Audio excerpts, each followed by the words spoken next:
certainly do that. If you want to just get it done, if it's nearly done, finish it up, turn it in. That way I can, you can move on to other things. My grades for this class are not due until January 5th. So I will probably be looking at projects over the break. As you know, I also teach dual enrollment. I have 3 sections of dual enrollment, English literature this term, and those grades are due Monday. So the assignments that are going to take precedence between now and say Sunday are going to be their final papers and their exams. So you can turn in your project early, let it sit there. I will look at them after my grades close for STC next Monday.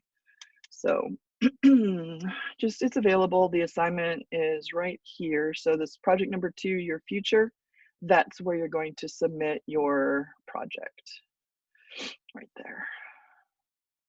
I want to talk about the self-evaluation that will go with it, but let me go through my little outline here. So this is a B week, just a reminder. So you only have formatives today and Wednesday. This week we're focusing on college student demographics. And today is a sort of a demographics question, and Wednesday is more of a poverty at the college level. So college students in poverty, which you might think only applies to people who live in poverty, but you never know when you might be able to help someone or give an idea or anything like that. So those are the topics for this week on that. The last few grades, I went ahead and put all the grades into the grade book that are going to be affecting you from here to the end. And I wanted to talk about them. These are the rest of the grades for the third 6 weeks, and the semester exam is in there too, but I'll talk about that. So when you go to the grade book, obviously you can see your own grades, or you go to the portal. But these are the grades that are going to average out for the third 6 weeks. I need to tell you that this class is weighted. This class is weighted like a pre-AP class. So if you're doing well, that helps your GPA. If you're doing poorly, it's going to hurt your GPA. So it's important that you keep up with your assignments for this class. I feel like we're doing about half of the amount of work that we did last year in this course. And that's just because we're not meeting face to face. There were a lot of things that we did in class. There's things that we did as teams. There are things that we investigated. And I'm not saying that it's because of you guys. I'm saying it's because of COVID and virtual learning. So just do keep up with your assignments. I'm asking you frequently how it's coming with your projects. I'm having individual conferences with you about your projects. So I know that you've got other classes, and I know you've got other classes that you might deem more important. This is an elective class that you have chosen to take, but it does weigh in your GPA. So I just want to make sure I mention that. I've been trying to keep up with people who seem to be absent, or a little late in turning things in, or haven't turned things in. I've been trying to email those people to encourage them to let me know how I can help them improve. But we're coming down to the end here, and after next Thursday is the last day of classes for the term, and after that there's not a lot that can be done. And they're going to be calculating, I think they're calculating GPAs at the end of the semester. I don't think that changed. I wonder if it did change. It used to be the end of the 5th 6 weeks, but then they were having trouble getting grades from STC, so they changed it last year to the end of the first semester, but there were way more problems with that. So I don't know. But in any case, they're going to be calculating it. So make sure that your project's in on the 17th. I already put in these first 3 green assignments: the conference that we had, the rubric that you created, and the formatives up until last Thursday because of progress reports. I always put in whatever your average is on your formatives for progress reports as a daily grade, and then another entry for your formatives for the 6 weeks as a major, because we do a lot of writing and thinking on those formatives, and I think they should count. So those grades do go in. I'm not going to put every grade for every formative because that's a lot of them, but I do put the average. I don't know if it shows you your average when you go to formative of all of your questions and how I've scored them, but most people do pretty well on them and give a solid response. So most people are doing pretty well with their formatives. Project number 2 is due on Is it the 17th or the 19th? I think it's the 19th. I have to go back and check that, but I might need to change that date on there. But whatever the due date is for project 2, we're not carrying it into the break. I want you to have a break where you don't have to worry about assignments. You don't have to worry about anything. So, you know, it's going to be due. I think we said the 19th. Does anybody remember? It's on that assignment, I think. Well, I'll go back and check in a minute. Anyway, that's the grade for project 2. That one's not in yet, unless you have already turned in your project and I graded it. There is a self-evaluation that I'm going to talk about today because I want you to go back to your rubric and make some observations about how you feel like you did on the criteria that you set up for this project that you and I discussed at your conference. So at the same time that you turn in project number 2, you'll also be turning in a self-evaluation. I'm going to show you what that looks like in a minute. The semester exam is not something that you need to do. I'm just going to take your average from the semester because they do want a semester exam grade, and there'll be a default in the grade system if I don't put in a grade for semester exam. So I'll just go back and calculate your grade for the semester from the 6 weeks and just put that in the semester exam column there. So that's not anything that you need to act on. This isn't a class where we have a semester exam. I mean, I guess I could have counted project number 2 as a semester exam, but I think it's more appropriate to count your work through the whole semester as your semester exam. And then I'll also go back on the 17th and put in the average for all of your formatives for the third 6 weeks. So those are the remaining grades. The only ones that you can really affect are project number 2, the self-evaluation for project number 2, and you know, continue to do your formatives so that you can get a good, this is a project grade. This one over here is a daily grade for the progress report, and then this one is the heavier weight.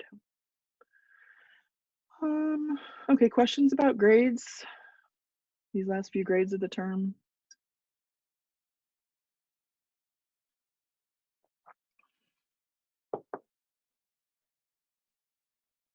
No, I think we're good. Okay, all right. There's always somebody. There's always somebody who goes, no, we're okay. It's just weird. I mean, just imagine, it's just so weird to sit here and talk to yourself all these hours. And I know it's uncomfortable to be there and listen to it, but you know, it's just, I have to keep saying stuff like, yeah, anybody out there? Okay, project number 2 is the only assignment that you should be working on at this point. I do want to talk about the self-evaluation before I do a little lesson today on visual engagement. A lot of you are doing visual projects, and I wanted to do a little talk today on engagement versus creativity. But go down here to where it says project number 2, self-evaluation. So when I had you do your rubric, it's because I wanted you to think about the end result of your own project. You proposed the project. You said, here's what I want to look into. And so it's only appropriate that you come up with how that project should be graded. And so we collaborated a little bit with that when we had our conference, and I suggested some things, and maybe it was fine the way you had it, or maybe I asked you to add a few other criteria. But you're going to use that rubric to do a self-evaluation. And if you open that, it's a slideshow that you're going to write in. So it should make a copy for you. And so whenever you turn in your project, I want you to turn in the self-evaluation where you're going to be scoring yourself on the categories that you set up in your project in the first place. So I want you to go right here when you get ready to turn this in. You don't have to do this now, but I just want to kind of walk you through it. So here's where you will link to the document in your Google Drive where you have your rubric.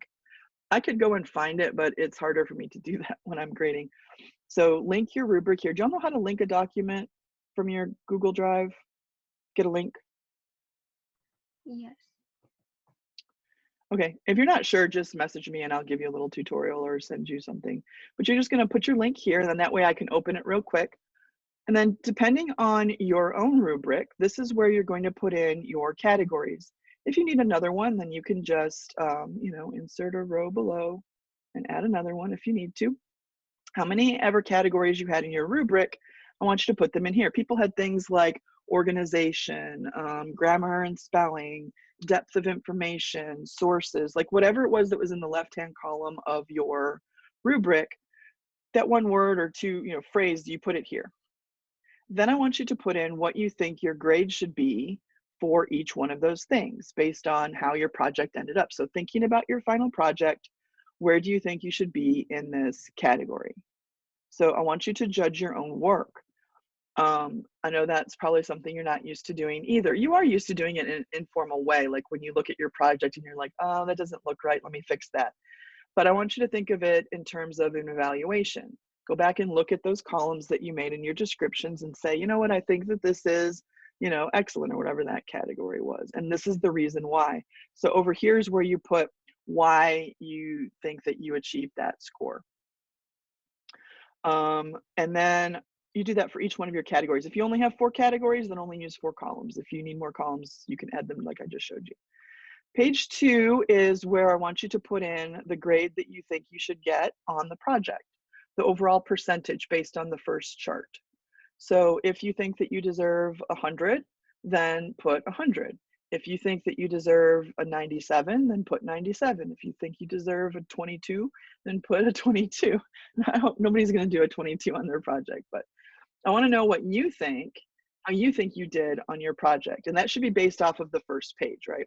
So based off of this first page and how you gave your evidence over here, I want you to evaluate yourself. Now, what will happen is when I'm grading, I'll look at that, I'll look at your evidence from the first slide, and I'll be like, you know what, I pretty much agree with those scores, and I pretty much agree with that overall grade. Like after I read through your project and look at everything you have, watch your video, whatever it is that you're doing, I'll either agree with that or change the grade.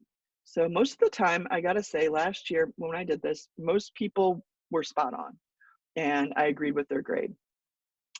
Some people just thought of it as an opportunity to get 100, but it's a collaboration, right? So I'm gonna look at it, and if it says 100 right there, I'm gonna be like, I don't know. They could have done interviews. They could have, done more with this topic. So this is you saying what you think your grade is, but it's not necessarily what your grade will be. Sometimes people shortchange themselves and they put, I know I could have done a lot better. I'll give myself a 91, and I'll be like, I think that was an awesome project, so it's 100. So obviously I get veto power over the grade, but I do want to know what you think. And I want to say 85% of the time I agree with people's evaluations of their work. Here's like a little reflection where I want you to write a sentence or so about what you learned, how valuable this research was for you, advice to others who do this project, just whatever occurs to you there. And then the last page is anything that you want me to know about your work on this project. Was it more difficult than you thought? Was it more interesting than you thought? Were you glad that you did it? Whatever message you want to send to me about your work on this project, because I know that this is not the kind of project that you normally get. And it's much more, hopefully focused on your needs and what you wanted to research. And maybe you have some feedback for me there. So this one, I just want you to submit that also by the due date, because then I will look at both of those things when I'm evaluating your final grade on the project. All right. Questions?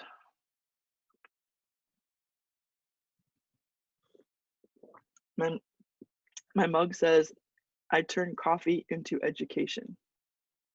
I guess that's sort of true. Also urine, but never mind. I'm not going to go there with that metaphor. It's TMI. All right. Last thing I want to talk about, since there aren't any questions about the self-evaluation, is visual engagement. Many of you have projects where visual engagement is a part of the rubric and a part of your project. If you're doing anything visual, a video, a PowerPoint, an infographic, anything like that, you need to be considering engagement. And I tried to make sure when I was visiting with people about their projects that engagement was part of the rubric. And I want to talk today about the difference between engagement and creativity, or colorfulness, that kind of thing. I think we come up through school and teachers are like, oh, put some color in it or make it more eye-catching. But we never really talk about why we want it to be eye-catching. We just sort of leave it at that. Make it prettier, put some glitter on it, add a unicorn, whatever. The idea isn't to make it pretty. The idea is to make it engaging, and there's a reason why we do that. So I have a little PowerPoint for you today that I just want to go through so that those of you who have a visual project, or if you might have a visual project in the spring.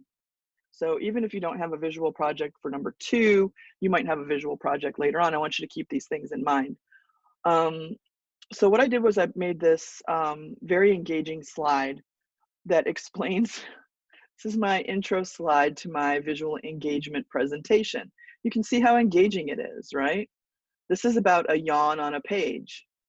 If you walked into a classroom and this was up on the screen, you would not be excited about the presentation that was about to ensue. Because what it says is limited effort, kind of boring, straightforward way of presenting, and it's not going to attract people to your message, right? But what if I had this one? Same information, right? But the way that it's laid out is a more visually engaging structure and design.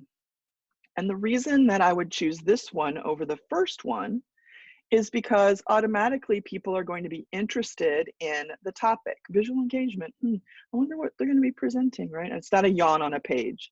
It's something that's going to draw attention, yes, but for the purpose of learning, right? The engagement is so that people will focus and learn the message that's being presented. We know some things about brain research, and we know that color and objects help the brain to focus and become engaged with the material. So we're not talking about making things sparkly or beautiful or creative just for the sake of being beautiful or creative. We're talking about doing it for other reasons. It's not just about calling attention to a page. It's about making sure that your message is heard. It's about communication. So whatever it is that you're presenting, you want to make sure that people aren't turning away or turning off from it, that they are engaging with your material because maybe they can gain something from it, right? So it's about communicating your ideas to your audience. So when you're working in a visual medium, anything that people have to look at in order to get your message, then you have to be thinking about that. If you're writing an essay, you don't have to be thinking about, visual engagement. You have to get engagement in other ways, but you're not doing that in a paper, right? But if you're doing a visual project, you do need to think about that. So one of the main ways that we do that is through color. And I want to talk to you about color theory just a little bit. And I have 2 people here with very gray brains and heads. And it says color affects the ability to focus. We focus longer and with more brain activity when color is involved in the palette, right? Focus helps us remember. The more I can focus on my reading for biology or my, calculus example, the more I will remember it. And the more I remember, the easier it is for me to learn it. So when we're talking about those things, it's sort of a chain reaction. It's the idea that I'm presenting this in a visually stimulating way so that you can learn what I'm presenting to you. That this isn't just a momentary thing. This is something you can actually gain for yourself. So there's the slide that demonstrates that. I've highlighted the main words, and I've turned one of the images into a vibrant color because color helps us focus. Focus helps us remember, and remembering helps us learn. We know this about, we don't know a lot about brains. There's not a lot of, brain research is a still evolving study, but we do know that color affects our ability to learn. So that's why teachers will generally make colorful slides and interesting things like that in order to help you do that. And you should be doing that too in your work if you're doing a visual presentation. So when you're doing a visual communication, consider the principles of design. Things like color, texture, line, shape. Maybe you've never studied these things. I was an art major for a while. I ended up with an art minor, so these things come naturally to me. But do think about how these elements can come together to enhance the effectiveness of your presentation, not just to make it pretty, right? So here's a bunch of text about learning English. And I want to show you different ways that this could be enhanced for greater engagement and therefore greater understanding and learning of the material. As it is here on a slide, this does nothing for anybody. If the visual medium is a slide, this is the same thing as writing a paper. We shouldn't see text like this on a slide because this is not a visual medium. This is not a visual method of communication. This is something that you could have in a document. So people who make slides, I've seen whole slideshows that students do where it's all just text, text, text, text. I'm wondering, why did you do that? If it's a presentation, why don't you just write a paper and turn it in, right? Reading this to people is not an engaging activity. But with a little adjustment, like putting in bold or highlighting certain sections, I could definitely emphasize the main points of that. So this is an improvement. I don't think it's super engaging, but it's more engaging than the text alone on the page because it helps to draw our attention to the topics that are important in each segment of the information. I could also do something like this, right? This is where we start thinking about shape and organizing ideas. I have a heading, and then there's a bubble in the background that highlights key elements of each one of these topics, right?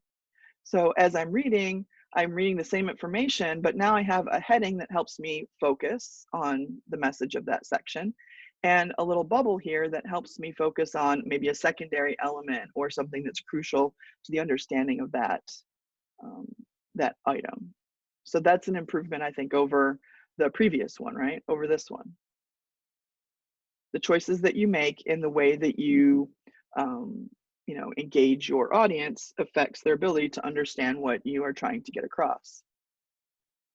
Or you could create a infographic, right? Look at the difference between this, even just the difference between this slide and this black and white infographic is an improvement because I have an icon here that helps represent the idea that's presented.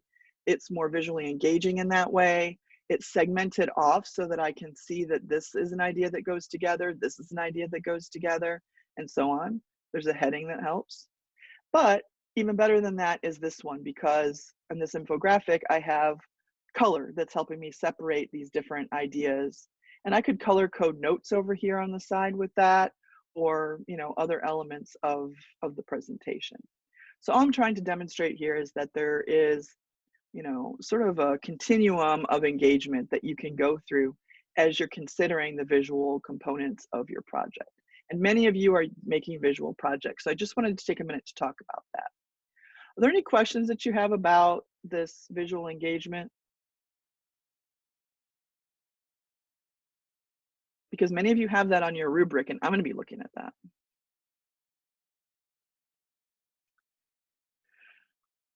Anybody? Okay, everybody just fell asleep, I guess. All right, so that's it. The only things that I have on for this week are your project.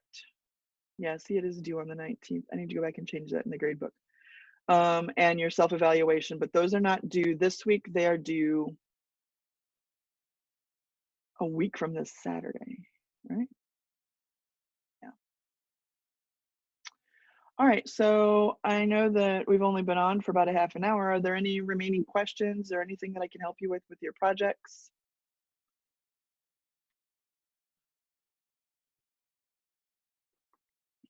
General questions?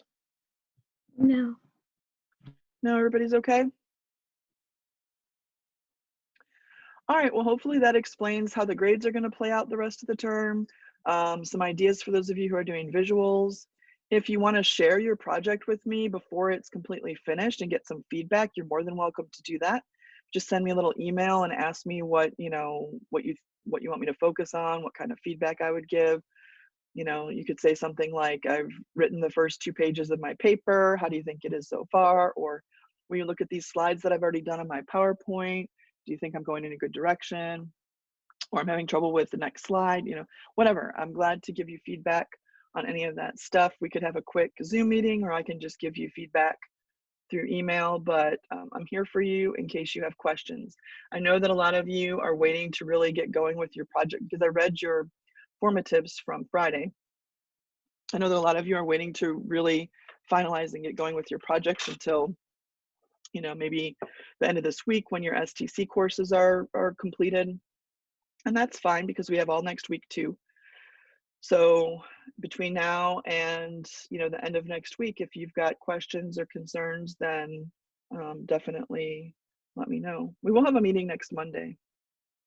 So that'll be our last class meeting, I think. Like the formal one with all of us together. All right, well, that's pretty much all I have for you today. Hopefully that was helpful for you and quick and didn't take up too much of your time. Now you can go work on your projects or whatever your time management says that you need to spend time working on. But if there are any questions, you can stick around afterwards and ask me. Otherwise, send me a message or I'll see you next Wednesday. I mean, next Monday. Monday. All right. Hope you all have a good week. Stay Bye, warm. Miss. Bye. Bye, Miss. Bye, Miss. Have a Bye. good one. You too. Oh, wait, there's comments.